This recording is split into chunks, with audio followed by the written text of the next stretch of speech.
Hey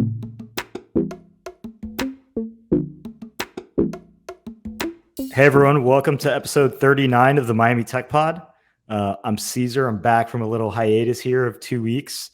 We got Will and Maria on the pod this week in terms of our hosts here. Brian has a Friday afternoon off, but we got a special guest with us, David Goldberg of Alpaca VC.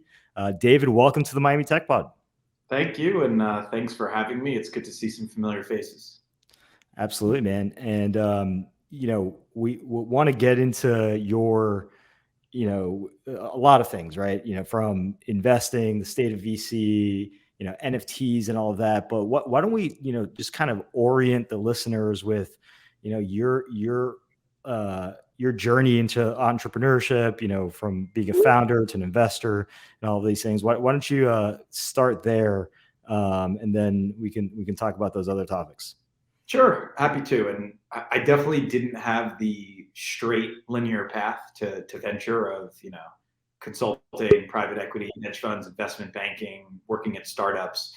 Out of college, I went to the University of Miami and immediately did what people do and they don't really know what they want to be when they grow up. And I went back to school. So I did a JD MBA, probably knowing that I wanted to practice law for a short period of time, but that was not my end destination. That's exactly how it worked out. So I spent 3 years as an assistant district attorney, a criminal prosecutor in Kings County, which is Brooklyn, New York, for those not familiar. Man, what a job. It was certainly interesting. I don't think the 45 minutes we have today can dive deep enough into some of the stories, but another day we'll grab a beer and I'll certainly entertain you with some stuff. But a great experience. From there, fell back on my MBA and finance background, went over to Merrill Lynch in their trainee program. Spent 2 years there before getting recruited to join Jefferies, the global investment bank, in a role sitting in between their investment bank and their wealth management division. While there, I started a company, which really started off as a side project and turned into a full-fledged startup that I left, I believe it was on my 1-year anniversary, to run full-time and raise some capital. Company was called Freshneck. It was a fashion technology company, somewhat similar to what Rent the Runway does for females with their Unlimited program.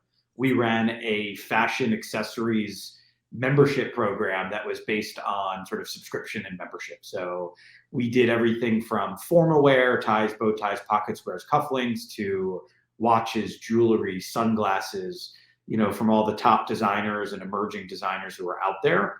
Ran that business for about 4 years, raised some capital, ultimately sold it profitably at the end of 2013. Which came away with a little bit of success and money, a pretty deep network, but for me, most importantly, clarity on where I needed to spend the next couple of decades of my life, which was in the startup ecosystem. Wound up meeting my now original partner, Ryan Friedman, and we created what is now Alpaca.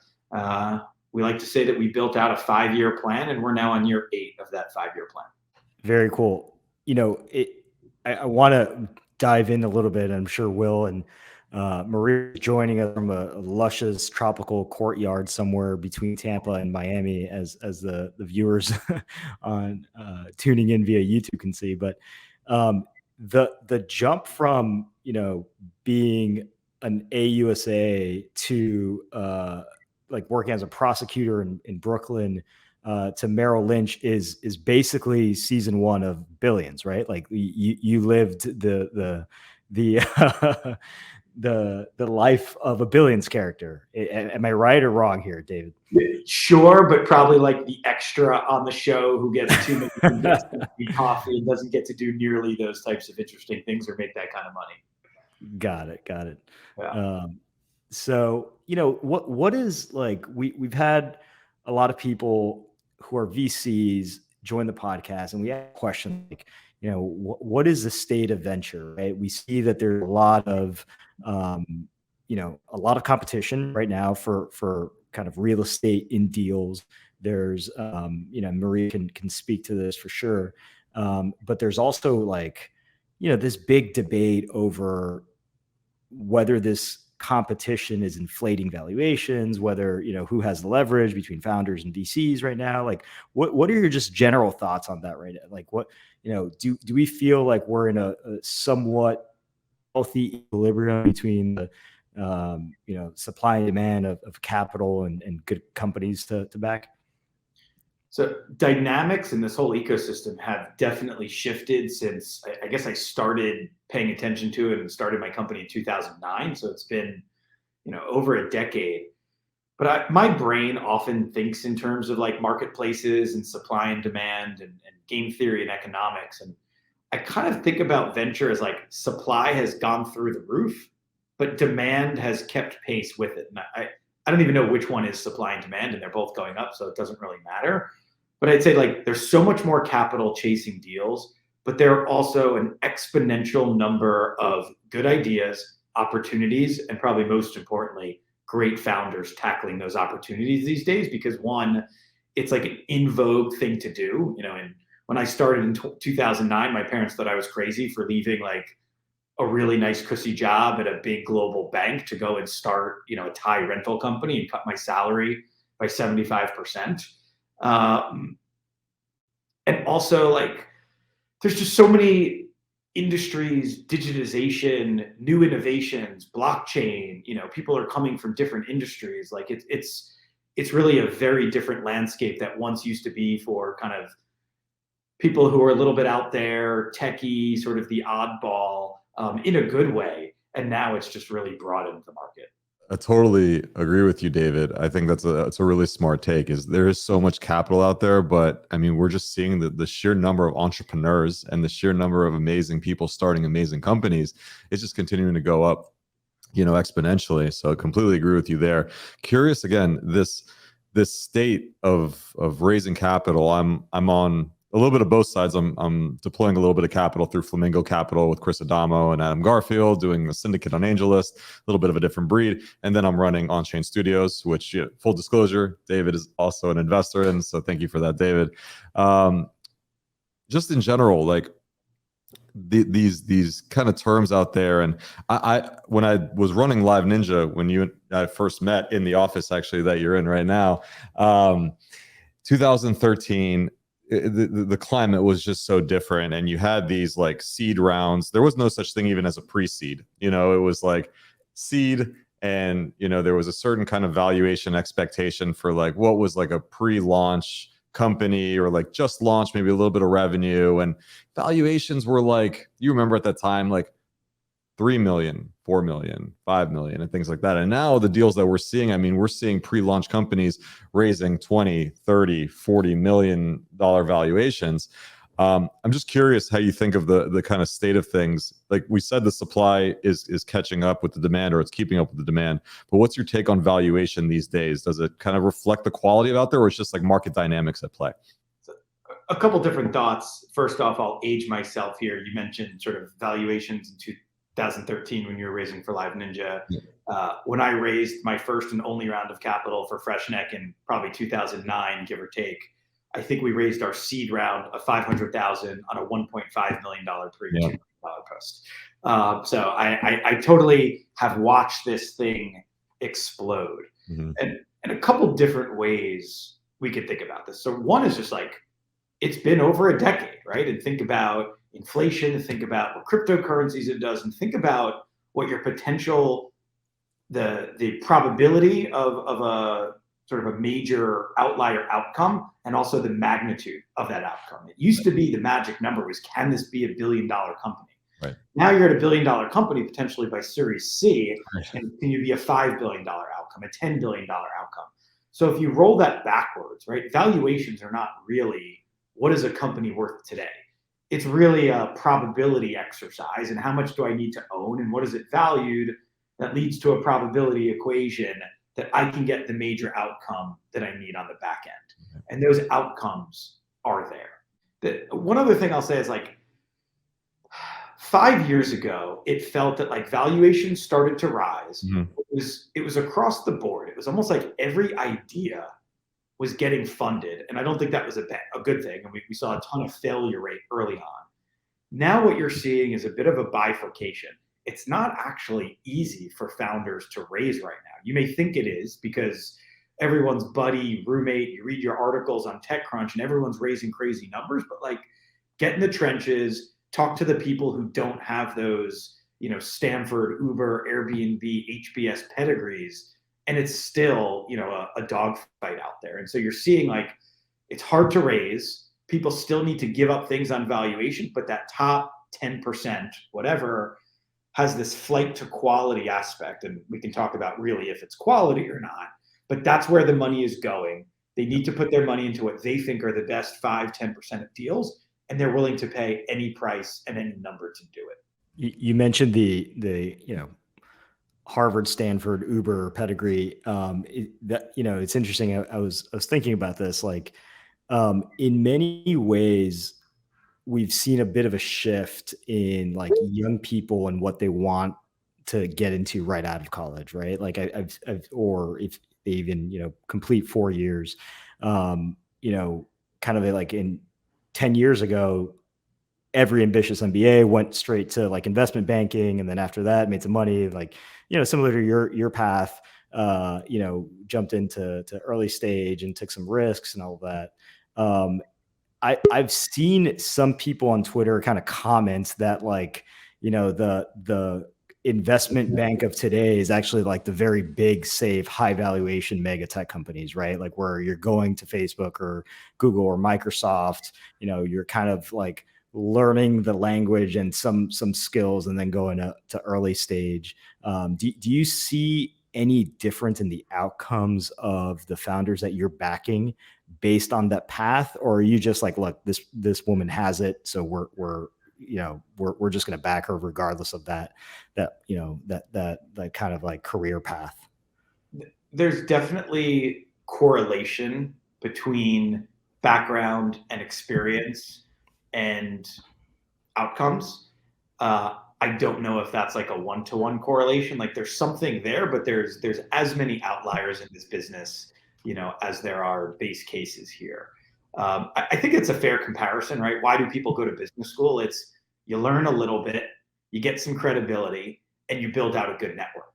If you go now to Amazon, Facebook, Microsoft, you learn some real hard skills, you have that stamp of approval on your resume, and you build out a network of interesting people inside that company.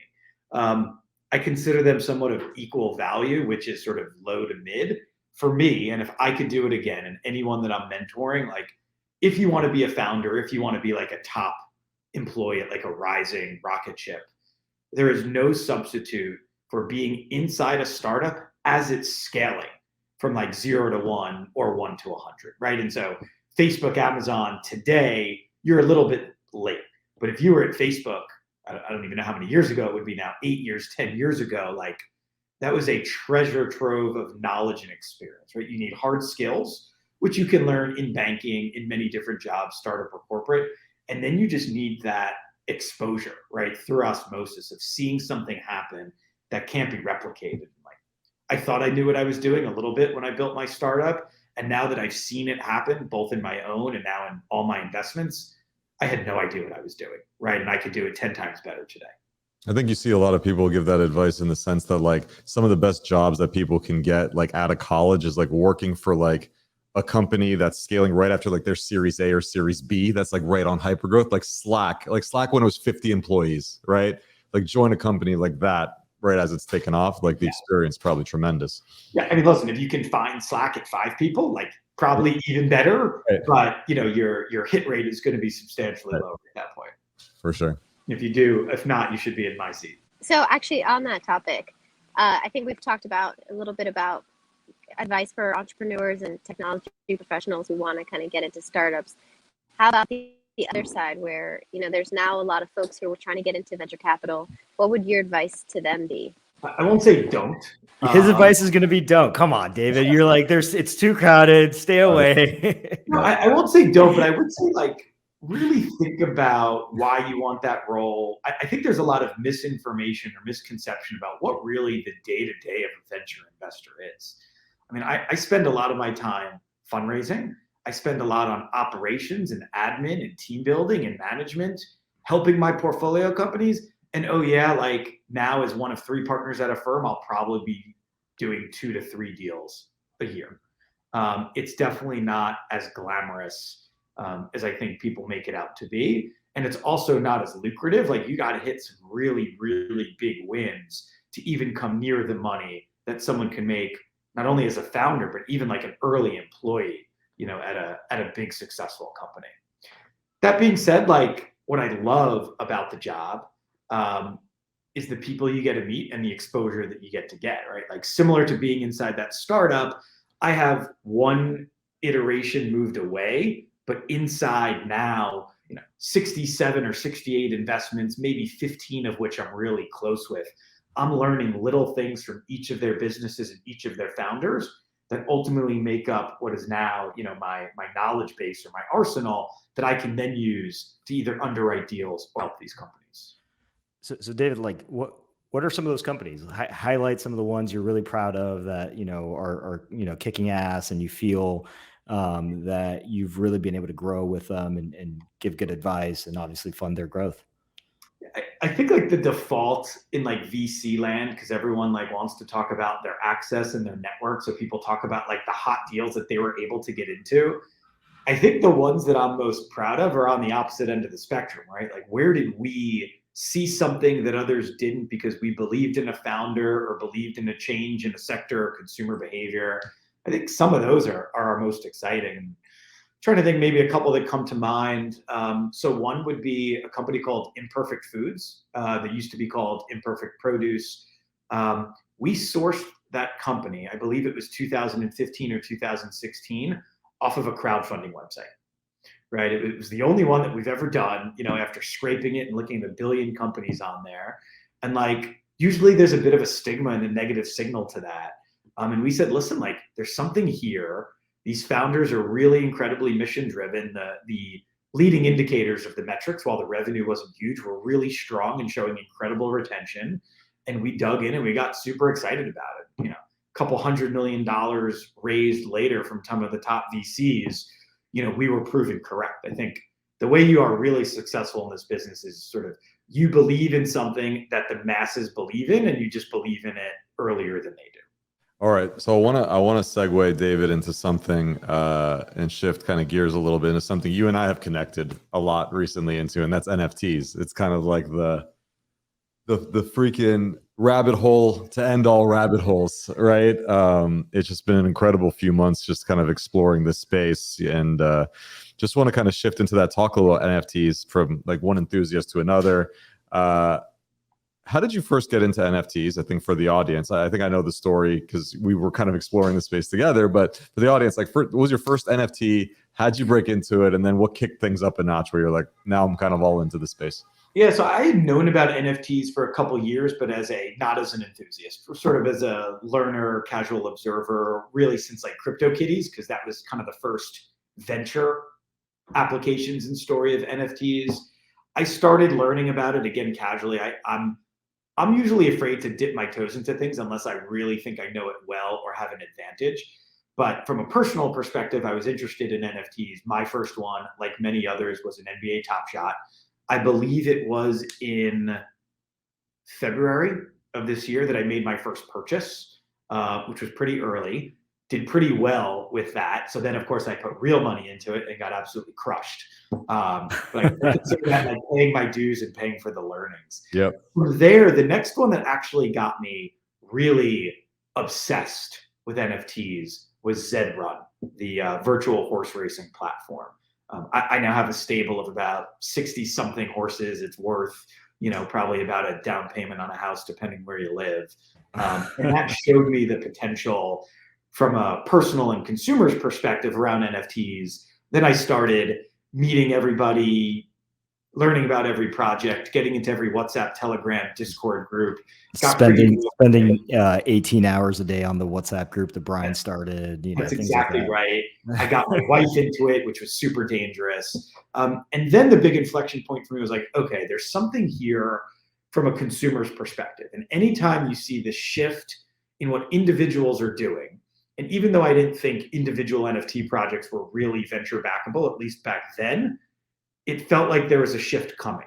And so, to back up a little bit, one of the things that we do at Alpaca that's a little bit different than others is while we invest across sectors, we go really, really deep in short periods of time. Like we call them field studies, which are really 90-day sprints into an industry, do a lot of primary, secondary research, talk to founders, investors, incumbents, customers, and really form a point of view and publish it.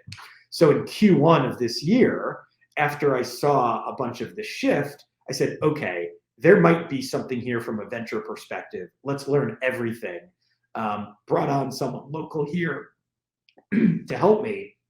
And we spent about 90 days sort of spending every minute of our day understanding this, bucketing the entire landscape from infrastructure, DeFi, creator tools, digital art and collectibles, games, metaverses, ultimately built out a framework of where from a fund perspective do we think there's actual opportunity. We've made now a couple of investments in that space. One of the things that I just love about NFTs is it feels like, again, and we are part of this WhatsApp group that, in full disclosure, this WhatsApp group started Brian, who's our other co-host who's not here today, Brian and Cesar, just kind of exploring NFTs and NBA Top Shot, and me, we kind of created this little WhatsApp group to kind of just kick around ideas. And then, of course, we're like bringing other folks that are into NFTs. So you were one of the first people we brought in, and like, you joined it early. Now Alex Taub and Drew Austin, some of the guys we know. And what's amazing, that chat is now ballooned and it's one of the most active chats on my phone. It's just bananas what's going on in there every single day. What's amazing to me is that how much fun everyone is having with this. Like, it really feels like this like makes everybody feel like kind of a kid in a candy store. It really kind of goes back to your inner child. It's like what made us love comic books back in the day, or collecting action figures, or pop culture and like things like that. And by the way, two things, Will, on this. I completely forgot that that's how it started. Yeah. Because I muted it for a long time, and then I remembered it, and because I was just like not ready to David's point of like, I need to do research and go into like really get involved with something.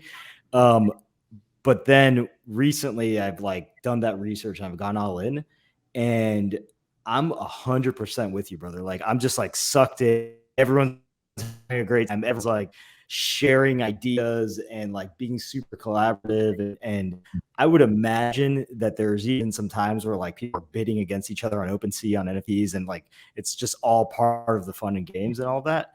I'm certain that this is like has to be one of the more valuable NFT like WhatsApp group communities that kind of started just by the heavy hitters that are on there. And Maria is not in the WhatsApp group, and we want to know why. I want in. Add me. We'll get you in there, Maria. Yeah, I think that, and it's an interesting segue, right? Like NFT world, and I felt this way maybe a decade ago about venture in New York. It's like one part of your life can feel like 24/7. Everyone you know is only doing or talking about one thing, right? And then you turn and you look the other direction. Nobody has any clue what you're talking about. Yeah. Right. And like sort of the separation of different worlds is just so in and so deep. And NFTs has a bit of friction and a barrier, and it's a bit intimidating to get into. But once you get over that first hump, I think for some of the reasons you stated, like one, it's financially lucrative. Two, it's like collectibles and fun art. There's a lot of nostalgia there. But for me also, it is extremely social.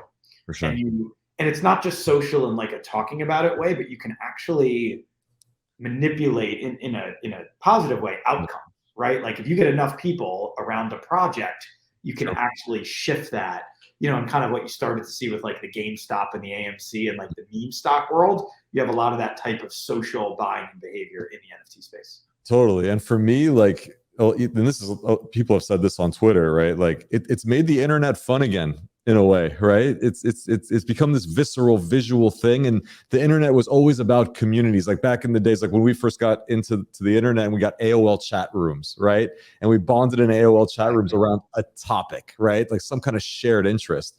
It just feels like that's that old web again, and I don't know. It's just something amazing to tap into. I mean, I'm just having a blast with it, and you guys. The absolute craziest thing that I saw to Will, your point on community here, is today I was like spending some time in the humanoids Discord, and this like one kid wrote about, and I know he's a kid because he revealed he's 16 years old, he lives in Russia, etc.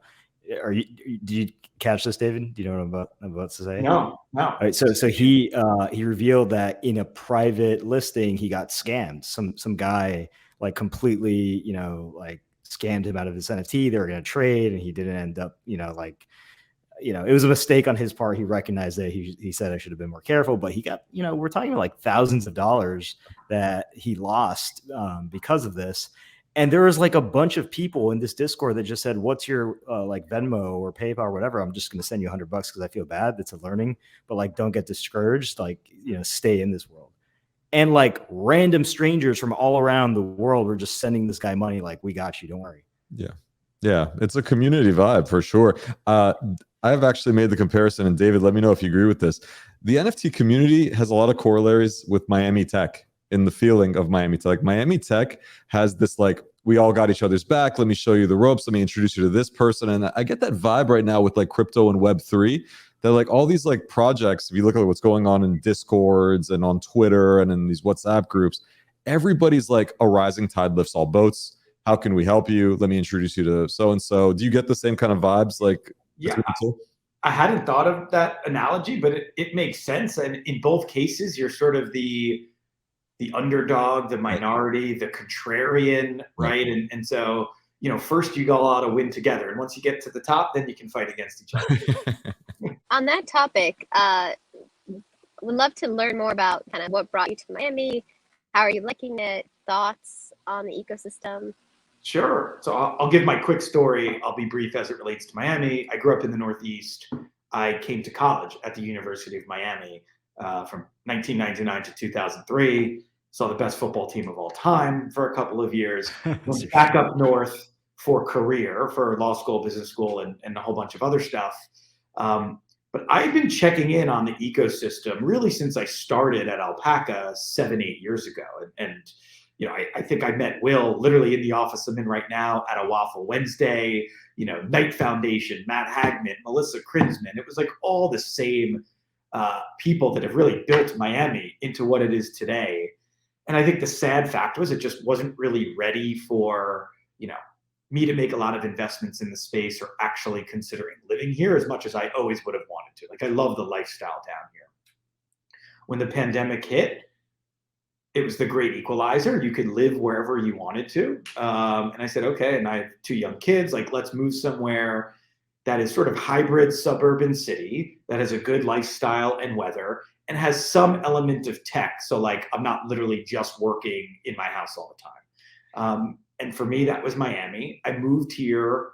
I made the decision May or June of 2020, came 2 months later. And then it was about 3 months after that when like Miami tech exploded.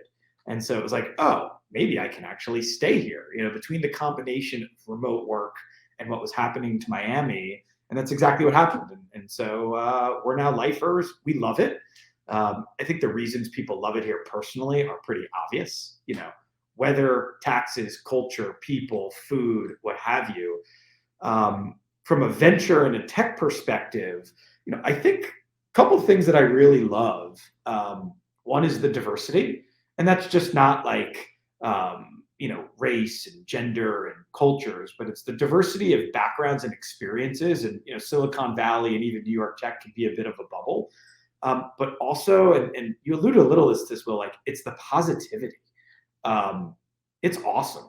Where you certainly have energy in San Francisco, in New York, but it's a bit more of like a alpha, eat what you kill, like dog eat dog world.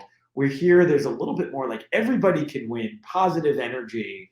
I think it's great here. And I think Miami's certainly on the up and up. And, whether it ever gets to a New York or San Francisco is probably unlikely, in my opinion, for a couple different dynamics. But I think we clearly are rising into that second tier. How do you quantify that, right? Like, when you say it's unlikely to get to New York or San Francisco, is that sheer number of important companies and sheer number of employees in tech? Is that how you think about it? Or is it like mostly, right? It's deal activity, which is a function of how much capital is here, how many founders and companies are here. But it's also like companies are built very differently today than they were a couple of years ago and even a year ago with remote work. And I think remote work is a bit of a gift and a curse to the Miami tech ecosystem, right? It's a gift in that, one, individuals can come here and work for Facebook, pick your big company, and do it where they want to do it. Two, founders can start companies in Miami and they don't have to find their first 10, 50, 100, 200 people all in Miami. And we can talk about Miami talent and how big that pool is, but it typically has always been a bit of a trench for others to get over. So now you've removed some of that friction. However, what it will be harder to do is have that Uber, Airbnb, WeWork built in Miami and potentially built anywhere where thousands of people are all employed here. And if there's a big liquidity event, all of that money cycles back into the ecosystem, right? I can tell you there are probably 1,000 founders, fund managers, scouts, angels, and early employees that just came out of Uber alone. Miami hasn't had that win yet. There you go. Miami hasn't had that win yet, and it's going to be harder because I don't know if you're going to have a company built here that has thousands of employees who are all local who put that money back into the ecosystem. Yeah, I hear that. Isn't the other end of that? It's like, well, you don't need it to be so top down, right? If you have like if you have like 12 unicorns here over the next decade, like that's enough. You don't need the 26,000 employee company to do that, right? You can kind of like break that up into smaller $1 billion companies. I guess it just depends what the goal or really what the question is, right? If you want to compete and be of a size of San Francisco, you're going to need that times 10. Yeah, that's fair. That's happening on a quarterly basis up there. Right, exactly. And I think, like, again, those ecosystems they have years on us. You know what I mean? They just do. Right. There's been so many exits, over the past few decades there that literally, I mean, we use the term PayPal mafia all the time, but that was like a good kind of moment that you saw all these people that made a ton of, wealth in PayPal, guys like Heath Raboy, who's now a big part of the Miami tech ecosystem, and guys like David Sachs and Elon Musk, Peter Thiel, et cetera. And there's a lot of cases and examples like that. Slack is going to be one of them too, right? A lot of, millionaires minted during the Slack sale to Salesforce. And we will have those in Miami, but to David's point, it's going to take time. We got to stack the years and stack the cases to have that multiplier effect. We should do this now. What is everybody? Let's go round robin. We'll start with Maria. And this is going to be very uncomfortable because Maria is an investor, and so is David. So, ready? What company or companies does everybody think will get huge by the definition of more than 5,000 employees in Miami? I mean, you're already looking at Reef, scaling to big numbers, right? That's a big one. Yes, but that one is not necessarily because like. Reef in their headcount also counts like line cooks, right? So like, because and credit to them, right? Like they did the hard thing. They did not necessarily go the gig economy route. Every single line cook is a $20 an hour W-2 employee. So like, sure, that there's the other side of that, which is like, but 5,000 like. Marketing, BD, engineer, like HR, product, those type of jobs. Maria, what companies go? I'm not sure. What I find interesting are a lot of the startups that are raising big rounds right now are kind of saying, as opposed to saying, you have to be in Miami or you can be remote. A lot of them want to have a lot of their headcount in Miami. I think Lula is an example of that. While they're kind of hybrid, they do want to focus their hiring here.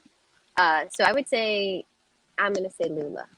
Lula is a great one because actuarial teams are very large. And I feel like once they haven't announced this, and I don't know that this is their plan, I'm just guessing that one day they'll pivot and become the world's largest insurance company if they go that route. And it's just like heavy headcount business models. But David, what company do you think?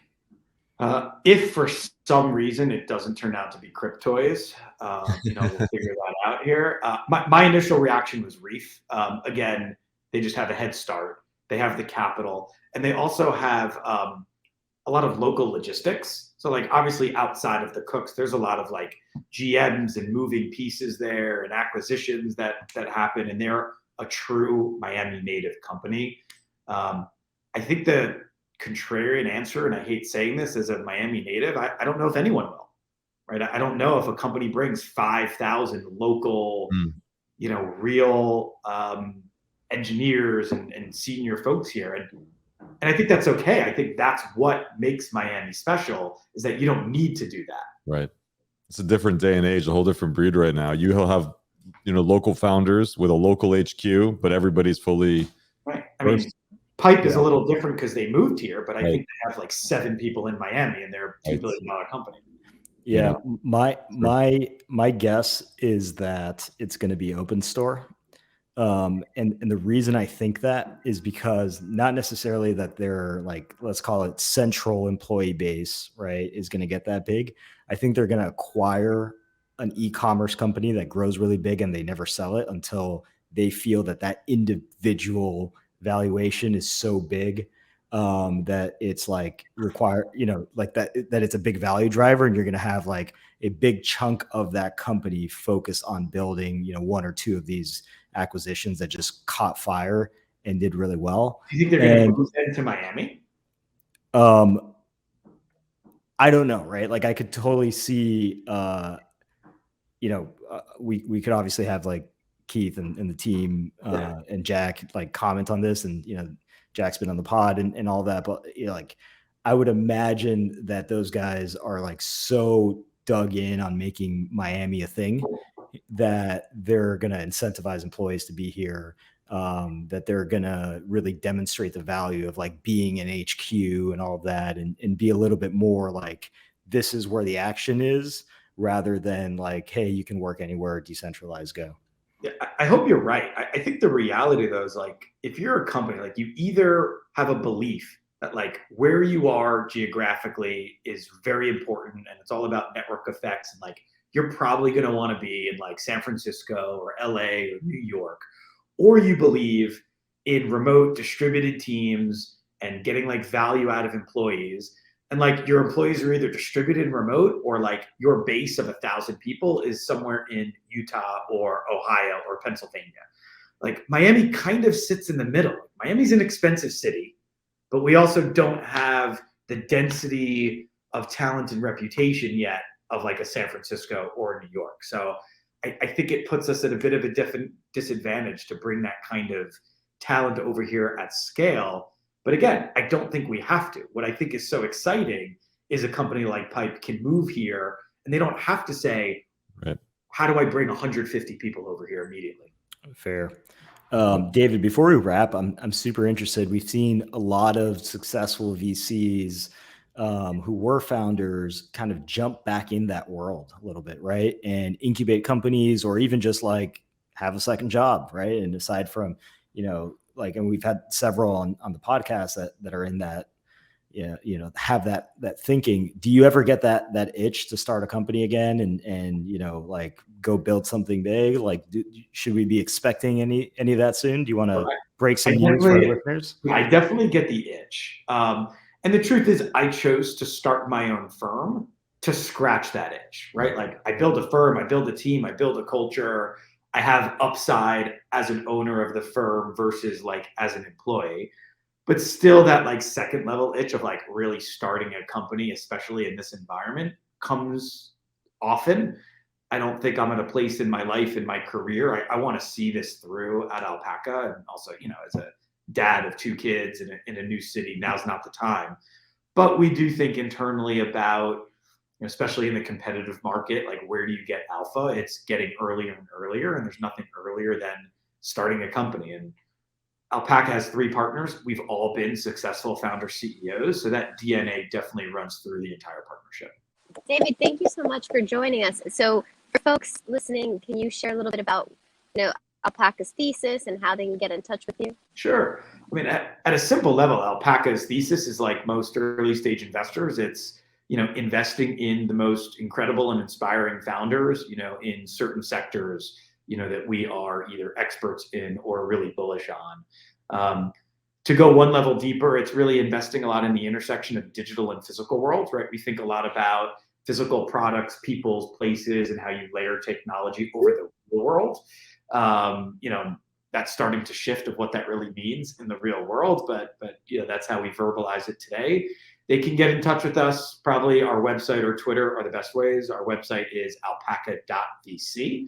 And then they can email me directly at david@alpaca.vc or find me on Twitter, where I'm David R. Goldberg. We are pretty good about responding to anybody who reaches out to us individually. Awesome. David, thank you so much for joining this episode. If someone drops an email or DM and mentions that they heard you on the Miami Tech Pod, you better not ghost them. We want 100% responses for our audience. But no, this was really fun, man. Super insightful. Awesome to see your success. Believe I am, and we'll definitely have you back on future episodes. Thank you. I had a great time. Thanks, guys.